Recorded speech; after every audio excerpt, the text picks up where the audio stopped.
Olá, bem-vindo ao Cidadania. No nosso tema dessa edição, a formação da base parlamentar.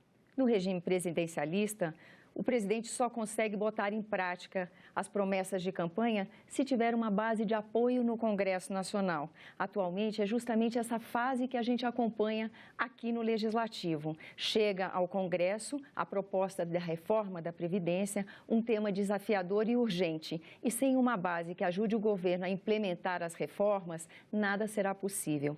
Para conversar conosco sobre o tema, explicar um pouco melhor as nuances, os detalhes da formação de uma base parlamentar, nós vamos conversar agora com o professor, historiador da Universidade de Brasília, que também foi nosso colega aqui no Senado Federal como consultor, o professor Antônio Barbosa. Professor, começo agradecendo muito sua presença aqui, é uma honra tê-la aqui conosco. A honra é minha. E conversar com o senhor num momento tão determinante, parece, do nosso país, né?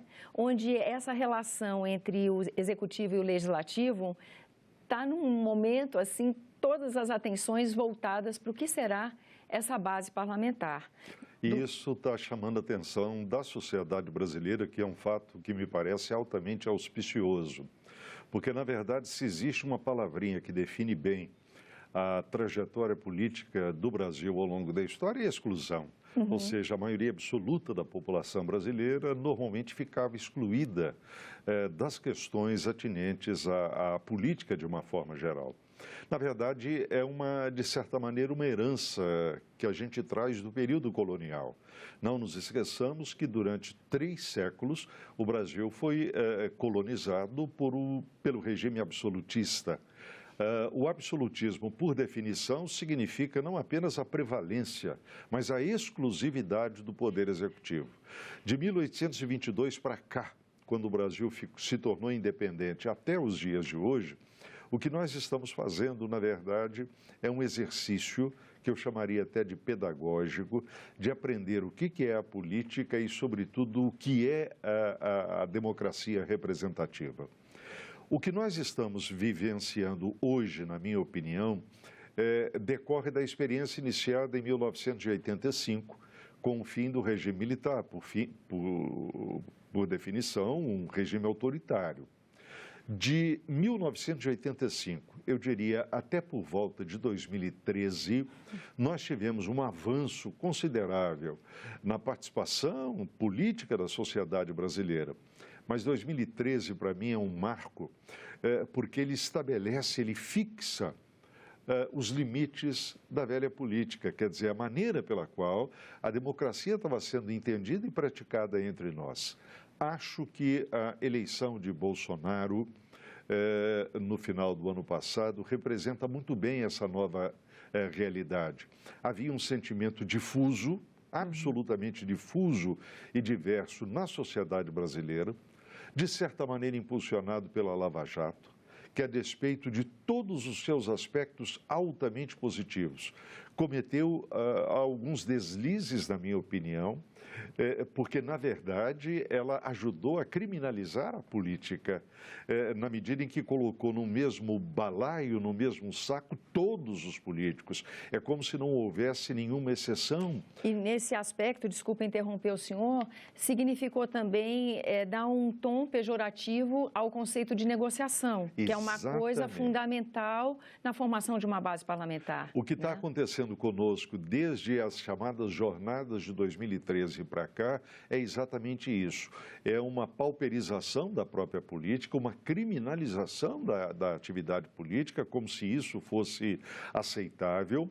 E, com isso, determinadas práticas que são comuns, que são naturais à política em qualquer país do mundo, passaram a ser vistas aqui entre nós como algo não virtuoso. Pelo contrário, como é o caso da negociação. Mas, professor, tem um outro aspecto aí também, falando de 2013, que as pessoas iam em passeatas se representando e com uma aversão a partidos políticos, né? Mais uma vez, sendo que a questão de a participação, o agente partido político dentro do contexto de formação de base é fundamental, né? E para um ambiente saudável do exercício da democracia também, né? Eu acho que essa é uma das nossas falhas. E como é que fica com esse desprezo da população pelos partidos políticos e, ao mesmo tempo, uma grande fragmentação de partido político? esses são movimentos que ajudam a distorcer o conceito de negociação, afasta-se de um projeto de ideias, de trabalho e aproxima-se de direitos pessoais dessa forma? Veja só, o que está acontecendo conosco aqui no Brasil não é um fato isolado.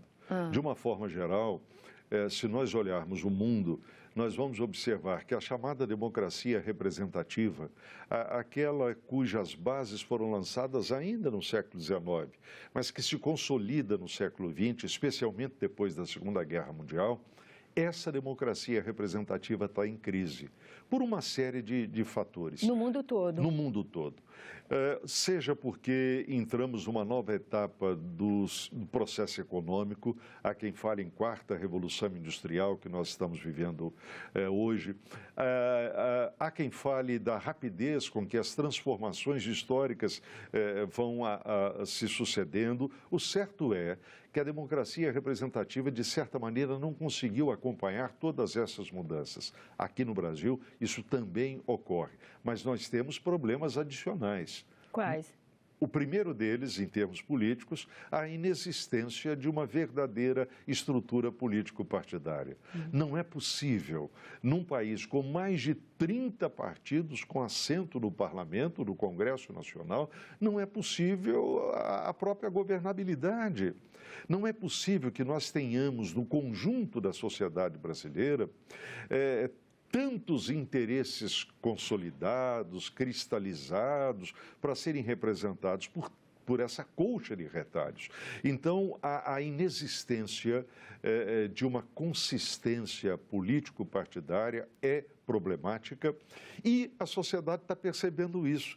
Se existe uma frase que bem caracteriza o comportamento do brasileiro nas eleições, é ele se orgulhar de dizer: eu não voto em partido, eu voto em candidato.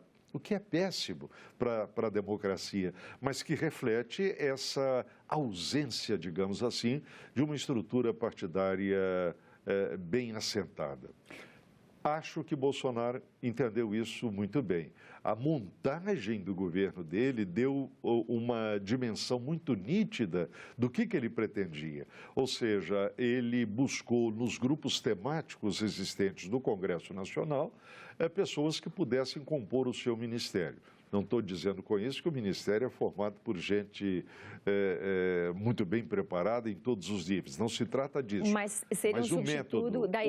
Desculpa, o método professor. utilizado por ele. Isso seria uma tentativa de tentar, já que a identidade dos partidos, o recorte de partidos não é bem delimitado, tentar, então, pelo tema, para alcançar a discussão por ideias, por projetos? Essa foi a saída encontrada por ele para a montagem do seu governo, do seu ministério. E isso muda a relação com o Congresso? Isso já começa a mudar a relação com o Congresso? E é exatamente esse ponto que eu quero abordar agora. Chegamos a um ponto em que não se trata mais de montar um ministério, ele já está aí. A questão agora é dar concretitude àquilo que o governo federal pretende executar.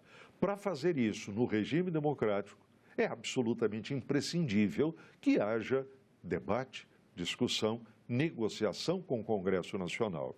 Então, o que eu sinto, a falha maior que eu estou sentindo nesses primeiros dias de governo Bolsonaro, é uma certa desarticulação política. Eu tenho percebido que está faltando no Palácio do Planalto pessoas com capacidade suficiente para fazer a interlocução com aqueles que representam a sociedade brasileira, que são os deputados federais, que são os senadores. Mesmo o presidente tendo vindo do Congresso Nacional, originário do Congresso Nacional, ter exercido o mandato de deputado mais de uma vez seguida, ainda fica essa lacuna? Muito bem, aí eu acho que 2 pontos devem ser levantados. Em primeiro lugar, ele foi deputado por 28 anos, Sim. Mas nunca ultrapassou o nível do chamado baixo clero, quer dizer, ele nunca se notabilizou como um parlamentar de ideias, de projetos, etc. e tal. Mas tenho certeza que ele aprendeu como as coisas funcionam, como o processo legislativo anda, como as discussões políticas e os embates são feitos no Congresso Nacional. Isso ele aprendeu e ele é inteligente suficientemente para perceber que precisa entrar nesse jogo, que é de alto nível, que pode ser de alto nível, sem fisiologia, sem clientelismo.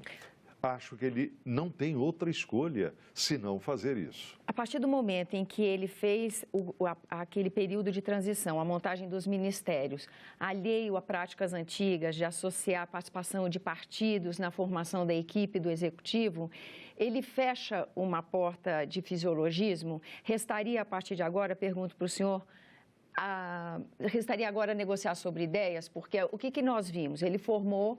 Primeiro, ele veio num discurso descolado de uma prática já consolidada de política. Comprovou isso, ou tentou comprovar, montando o ministério de uma forma diferente do que a gente acompanha das últimas vezes, né? Apresenta um projeto desafiador, reforma da Previdência, mas que é um dos eixos da campanha presidencial. E parece que se forma, não sei, um consenso na sociedade em relação à urgência e importância do tema. E aí, depois de apresentar, chama líderes e presidentes da casa para conversas no Planalto. O que é isso? Quer dizer que agora nós vamos conversar só sobre ideias? Não sobrou cargo para fazer troca de favor? O que é que está acontecendo? Bem, aí há um outro aspecto que merece ser ressaltado. A negociação pressupõe atender os parlamentares na liberação de emendas. Não tem nada de mais nisso aí. Pressupõe a nomeação por indicação de bancadas, de partidos políticos, para a ocupação de cargos no Poder Executivo. A questão essencial é que essa nomeação não pode significar uma abertura total da porteira para qualquer tipo de pessoa completamente despreparada para a função técnica para a qual está sendo nomeado. Eu repito, a negociação faz parte da política, ela é mais do que isso, ela é essencial. Nem toda negociação pode ser criminalizada.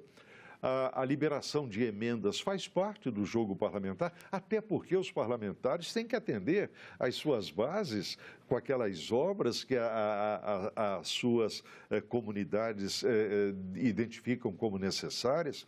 Não vejo problema em nomear para determinados cargos, já que o Ministério está composto, nomear para determinados cargos pessoas que possam ser indicadas por partido, desde que tenham capacidade para isso.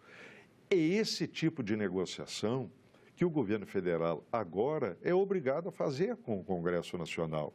Ele vai ter que ter a capacidade de compreender uma regra elementar da democracia representativa.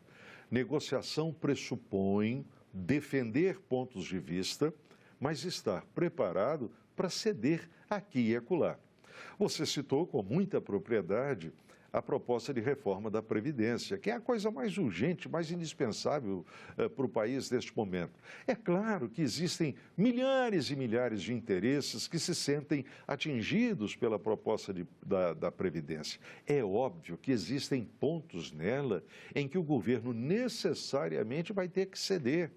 Isso não é sinal de fraqueza, isso não é sinal de desarticulação ou de fragilidade política. É compreender a essência das relações políticas, tal como ocorre em qualquer país civilizado do mundo. E aí, por isso que o senhor falou do problema da Lava Jato ter dado essa interpretação de criminalização da política, porque qualquer movimento que se faça nesse sentido agora já assume um caráter pejorativo, é isso? Exatamente. E eu tenho certeza que uma parcela dos eleitores que votaram em Bolsonaro vão ficar insatisfeitos com algumas medidas que ele tomaram, com algumas atitudes que ele se vira obrigado a tomar, sendo que isso não é problema, isso não é desdouro algum para ele. Mas eu tenho certeza que, tendo em vista a imagem da política que se estabeleceu no Brasil nos últimos anos, até eleitores do Bolsonaro vão ter dificuldade em concordar com tudo que ele propuser ou fizer. Ou tiver alcance de entender as medidas, né? Exatamente. E aí me ocorre uma coisa, porque também tem uma característica diferente nessa eleição que a gente viu, que é a proximidade do candidato com o eleitor, o presidente com o cidadão. porque ele lança a mão dos instrumentos tecnológicos para apresentar, como apresentou a formação do Ministério, os seus pontos de vista. Então, nós estamos vendo entrar nessa formação, nessa negociação, novos agentes, como o internauta, que exercendo sua cidadania, que tipo de reflexo isso pode ter? Pode ficar mais fácil de se alcançar na hora em que os pontos radicais vão ter que chegar num consenso para podermos trabalhar juntos? A internet vai ajudar o presidente nesse ponto? Pois é, eu acho que você toca num ponto que me parece crucial. Uma coisa é campanha eleitoral. E eu acho que todos concordam que a campanha de Bolsonaro foi fortemente impulsionada pelas chamadas redes sociais. Ele foi imbatível no uso dessas modernas tecnologias. Quanto a isso, nenhuma dúvida. Mas não se governa com as redes sociais. Até porque as redes sociais, por mais difundidas que elas sejam, elas não representam a totalidade, sequer a maioria da população. Então, eu gostaria que o presidente tivesse consciência disso. Quer dizer, as redes sociais são importantes, é uma conquista que veio para ficar, mas se exige de alguém que está na mais elevada magistratura do país, uma capacidade muito maior do que aquela oferecida por essas redes sociais. Ele vai ter que, por exemplo, se comunicar com as lideranças partidárias, ele vai ter, por exemplo, que estreitar as suas relações com a Câmara dos Deputados, com o Senado Federal. E, neste ponto, eu acho que o Congresso Nacional Brasileiro está diante de uma oportunidade extraordinária de se afirmar como protagonista da própria história. Eu sei que ele foi muito importante em diversos momentos, em diversas situações históricas do país, mas neste momento, em que o país mal e mal está saindo da pior crise econômica que a República Brasileira conheceu, no momento em que há tanta fragmentação política, num contexto de tamanha polarização ideológica, de passionalidade na política, e as últimas eleições mostraram isso, ou seja, nesse cenário, o Congresso Nacional, que foi sumamente renovado com as últimas eleições, tem diante de si uma oportunidade de ouro para se mostrar agente da história do Brasil. Ou seja, que ele tenha maturidade suficiente para saber qual é o seu raio de atuação, o âmbito do trabalho que ele pode exercer, tenha a capacidade de dialogar com igualdade de condição com os demais poderes. E tem nesse momento? Eu acho que ele está diante do desafio. De estabelecer essa igualdade. E eu tenho a impressão, não sei se seria correto, o historiador é, antes de tudo, profeta do passado, né? Nós profetizamos sobre aquilo que passou. Mas eu vou ousar uma espécie de prognóstico. Eu acho que nesse ano legislativo, que se iniciou agora, em 2019, o Congresso brasileiro elegeu duas, digamos, nascentes lideranças que são relativamente jovens. É o caso de Rodrigo Maia na Câmara dos Deputados, é o caso de Davi Alcolumbre no Senado Federal, que me parecem ter muita consciência do papel histórico que a realidade brasileira de hoje oferece aos políticos de uma forma geral, ao Congresso Nacional em particular. Eu acho que é um momento de amadurecimento. Há quem diga que a democracia brasileira está correndo sérios riscos. Eu acho que não. Eu acho que a democracia brasileira está dando um salto no sentido do seu amadurecimento. Professor, o senhor falou como a fragmentação dos partidos, falando agora dentro do Congresso Nacional, ameaça a governabilidade, né? Seria caso de tentar resolver esse problema antes de trazer para dentro do Congresso pautas tão desafiadoras? E há como corrigir isso? Trocar o pneu do carro com o carro andando? Não há essa possibilidade. E o que seria, na sua experiência de olhar para a cultura brasileira, para a história política brasileira, o que o senhor fala para nós a respeito? Bem, há uma questão de fundo aí, Tânia. A democracia chegou para nós antes da educação. Ou seja, talvez a maior falha, a maior deficiência histórica do Brasil como nação é o fato de, até hoje, ele não ter conseguido oferecer para todos os brasileiros uma educação básica de qualidade. Isso, para mim, é o primeiro ponto.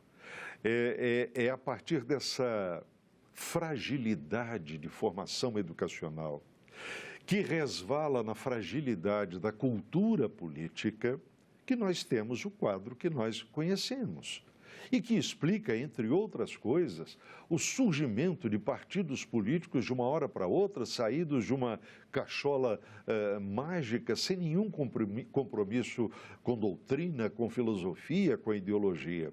Mas falta ao conjunto da população brasileira, pela deficiência de sua formação educacional, elementos para se situar melhor no mundo, para compreender a política que é essencial numa sociedade organizada.